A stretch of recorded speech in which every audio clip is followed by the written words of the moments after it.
We're gonna eat this!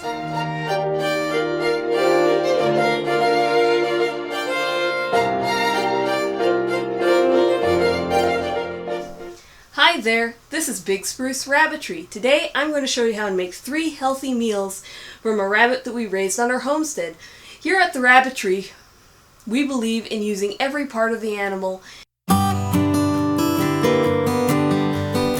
So I'm going to start by showing you how to bake your rabbit.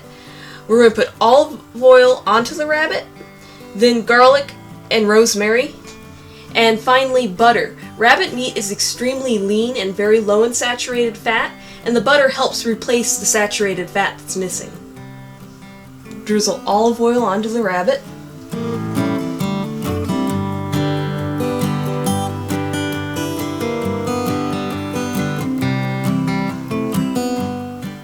I'm going to take rosemary. This rosemary was grown in a friend's garden.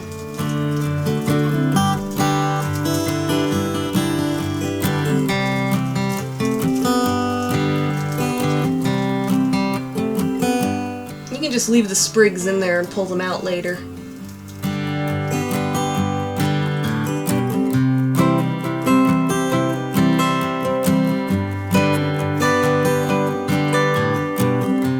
Garlic.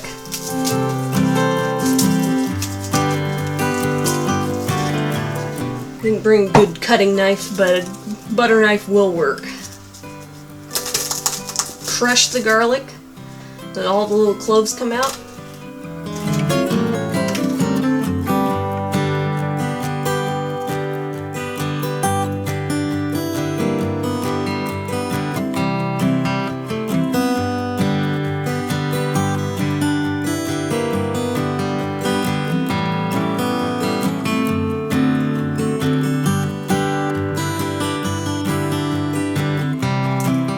We really like garlic in this house, so that's why I'm putting like 10 cloves on it. And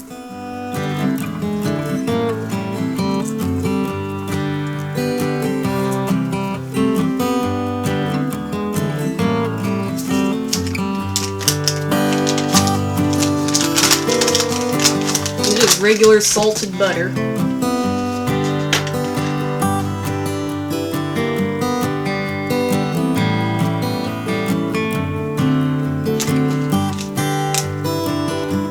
We live in Fairbanks, and it's middle of winter, so I don't really worry about the amount of fat we're getting. We can basically burn it off with the cold.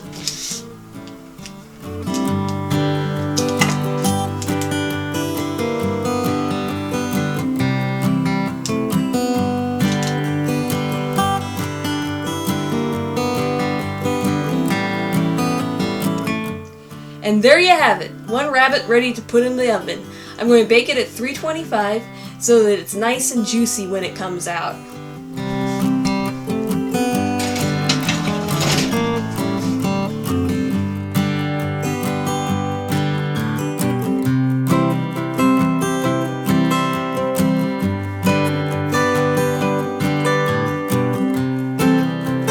So the rabbit just came out of the oven, and my goodness, it smells good.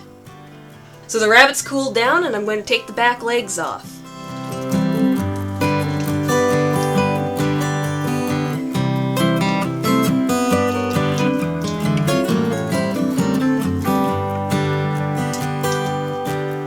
Just falling off the bone, this is perfect.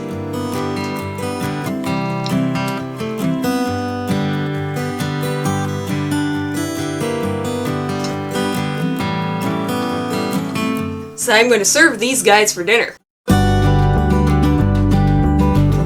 The second meal that we'll be making with the rabbit is rabbit potato salad.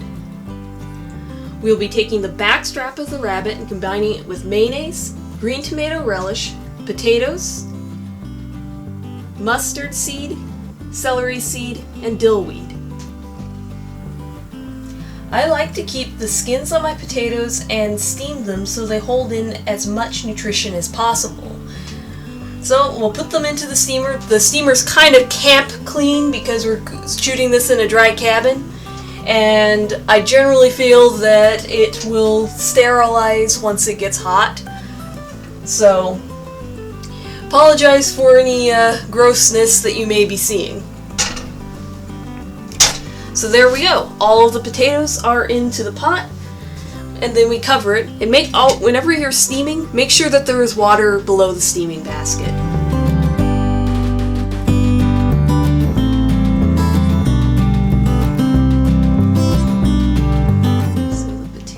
Are done.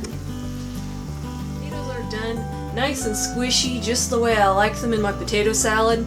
I'm going to let them cool off before I chop them up. So this is the prime cut on a rabbit. It is the back strap, and I'm going to remove it for our potato salad.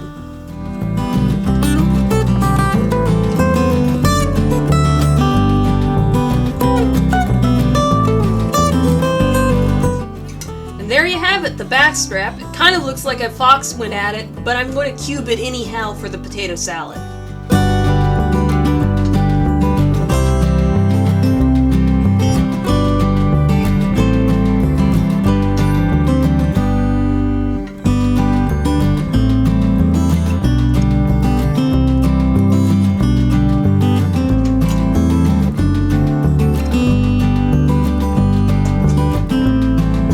So now I'm going to assemble my potato salad. We've got the back strap in the bowl, so we're going to slice up our potatoes and put them in with the back strap.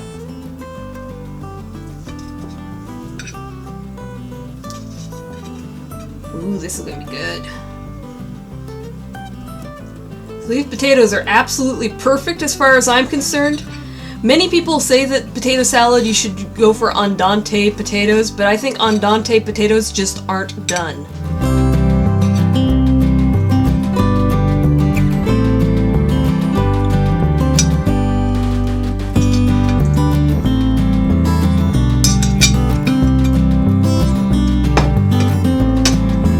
So we're going to add 4 tablespoons of mayonnaise.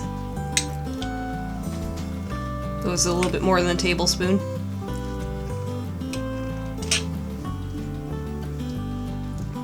So we're going to add about 3/4 of a cup of my green tomato relish that I made for my garden last year.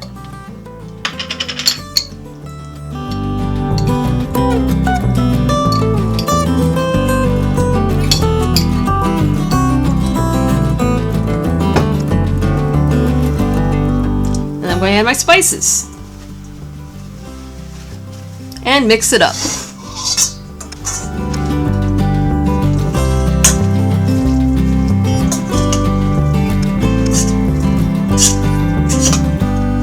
Get everything coated.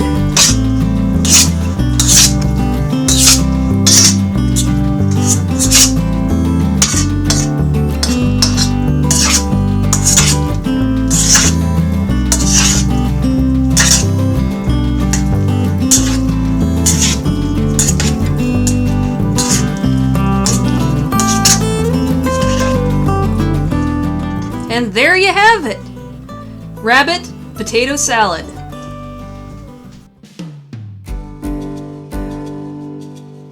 The third meal we're going to make today is take the rabbit broth I've made and add split peas from Fred Meyer's, Alaska grown carrots, potatoes, onions, and garlic. So it looks like I wasted a whole lot of rabbit, but I'm going to turn it into split pea soup. So I'm going to take the steaming water from the potatoes and use this to soak up all that nice flavor off the bottom of the pan. I'm going to take the steaming water and pour it into the pan. So the water has picked up all the nice juices from the rabbit. We're going to pour this into the pot, we're going to boil it, and then we're going to flesh the rabbit.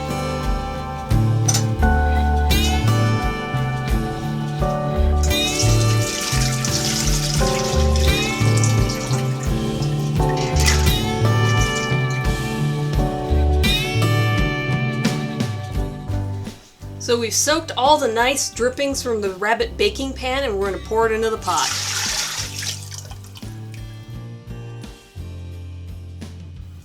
I've soaked it one more time to get every last flavor out and to be able to mostly cover the rabbit with water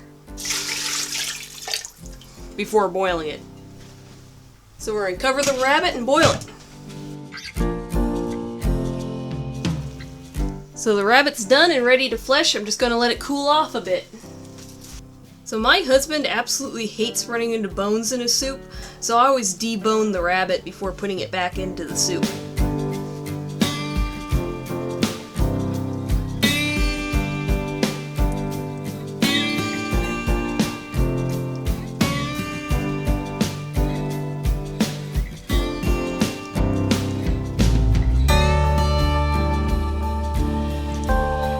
You want to get into every nook and cranny of those vertebrae to get all that nice good meat out. Here's the shoulder blade.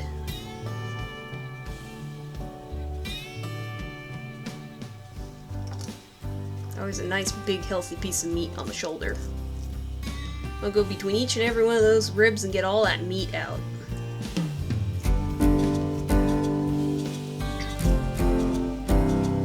So there you go, one fleshed rabbit. So now we'll add the rabbit, the veggies, those nice big Alaska grown carrots, jeez.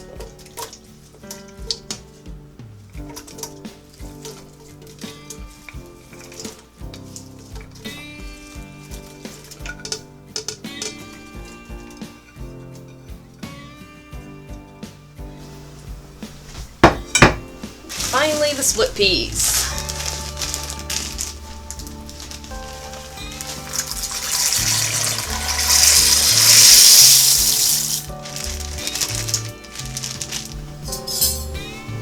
Stir that around a bit. Yep, I think that's just the right amount because the vegetables will produce a little bit more water that will go into the broth. Split peas will all thicken up and we'll have a nice thick soup here in a couple of hours. Oh yeah, and add some salt. So I'm going to cover it and put it on simmer for about 2 hours, stirring occasionally.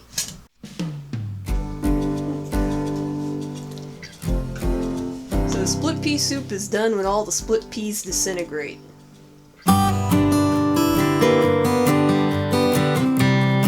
The plates I cut the vegetables on and fleshed the rabbit on have been camp cleaned, so they are clean enough for us to eat our dinner off of.